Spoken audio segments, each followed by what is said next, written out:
پہلے اللہ کی کتاب سے دیکھتے ہیں تو اللہ نے اس کو سب سے بڑی بشارت ذکر کیا، فَبَشَّرْنَاهُ بِغُلَامٍ حَلِيمٍ، ہم نے خوشخبری سنائی۔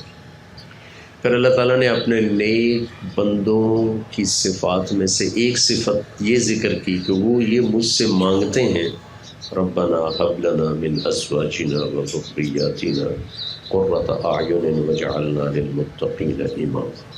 یہ ایسی طاقتور دعا ہے۔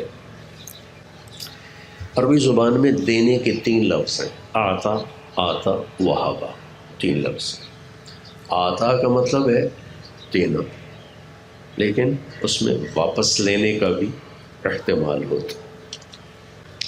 آتا کا مطلب ہوتا ہے دے دینا، واپس نہیں لینا۔ اِنَّا أَعْطَيْنَاكَ الْكَوْثَرَ، ہم نے آپ کو جنت کی چابی دے دی، اب واپس نہیں لیں گے۔ تُؤْتِي الْمُلْكَ مَن تَشَاءُ، ہم جس کو چاہتے ہیں بادشاہی دیتے ہیں، لیکن واپس بھی لے سکتے ہیں۔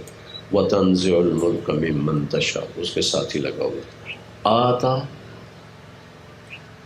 دینا جس میں واپس لیا جا سکتا، آتا عطیہ دینا، واپس نہیں لینا۔ وہابا وہ چیز دینا جس کا لینے والے کو خواب و خیال بھی نہ ہو، وہ دینا۔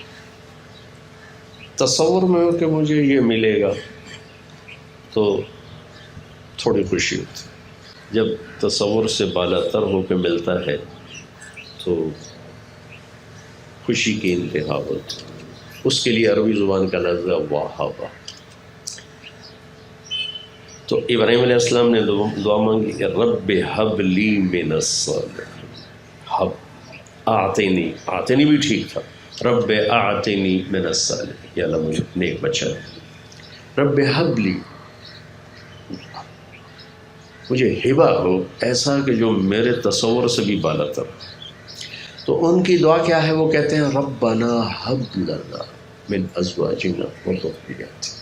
ازواج بیوی خاوند دونوں پہ بولا جاتا ہے، ایک فیملی کے لیے آ رہا ہے۔ تو فیملی 3 طرح ہوتی ہے، خاوند، بیوی، اولاد۔ تو 3 ازواج کے لفظ نے دونوں کو لے لیا ہے، خاوند کو بھی بیوی کو۔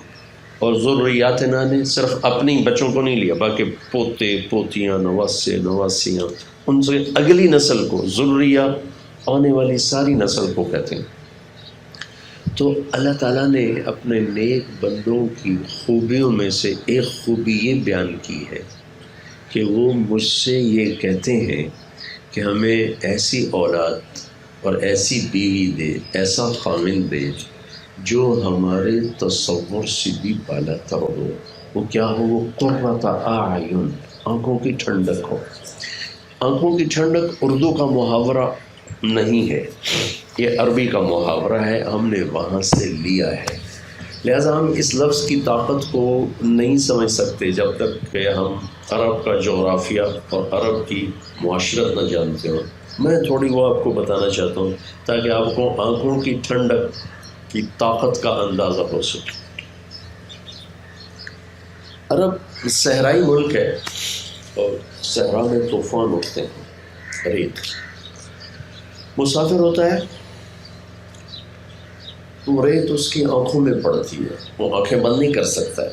اونٹ تو اپنی آنکھیں بند کر لیتا ہے، اللہ تعالیٰ نے اس کو ڈبل یہ دی ہیں پلکیں، تو اس میں ایسے بند کرتا ہے تو ریت کا ایک ذرہ اندر نہیں جاتا۔ لیکن جو اس کو ڈرائیو کر رہا ہے وہ تو آنکھیں نہیں بند کر سکتا، پھر راستہ کیسے ڈھونڈے؟ تو وہ یوں کرتا ہے، یوں کیسے، تو اس کی آنکھوں میں وہ گرم ریت جا رہی ہے، جا رہی، اس کی آنکھیں جل رہی۔ اس کو دائیں بائیں کوئی غار نظر آ جاتا، کوئی اونٹ نظر آ جاتا، تو وہ بھاگ کے وہاں جاتا ہے، اپنی سواری کو بٹھاتا ہے، اپنی مشکیزے میں سے پانی نکالتا ہے، آنکھوں میں ڈالتا ہے، تو شکر ہے آنکھیں ٹھنڈی ہو گئی۔ یہاں سے یہ محاورہ بنا، قرۃ اعین، آنکھیں ٹھنڈی ہونا۔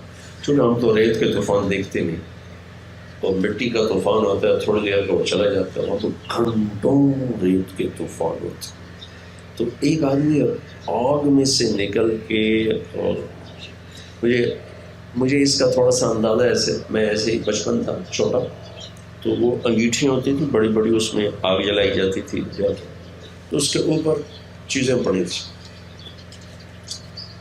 میں اتنا چھوٹا تھا کہ میں پوری طرح اس کو دیکھ بھی نہیں سکتا تھا، تو میں نے پنجے اوپر کیے اور پتہ نہیں کیا چیز میں لے رہا تھا، میں نے سے ہاتھ مارا ایک ڈبے کو، وہ ڈبے میں سرخ مرچیں تھیں، وہ ساری میری آنکھوں میں آ گئی، میری آنکھیں بھر گئیں سرخ مرچوں سے.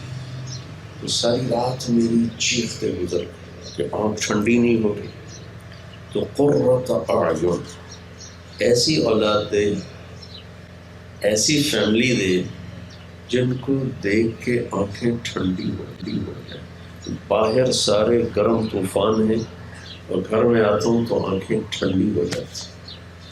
دوسرا مطلب ہے قرہ، قرار سے ٹک جانا، ٹک جانا.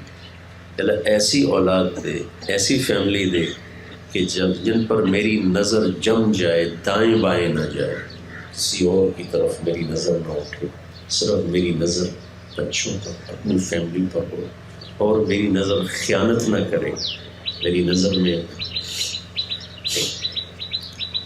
طغہ نہ آئے، غدر نہ آئے، میری نظر اپنی فیملی پر، بچوں پر جم جائے. تو اللہ نے کتنے اہتمام سے ہمیں یہ دعا سکھائی کہ یہ مانگا کرو، یہ میرے نیک بندے مجھ سے مانگتے ہیں. وعباد الرحمن، سورہ فرقان میں ہے، وعباد الرحمن، اور رحمان کے بندے، ان کی صفات آخر میں یہ صفات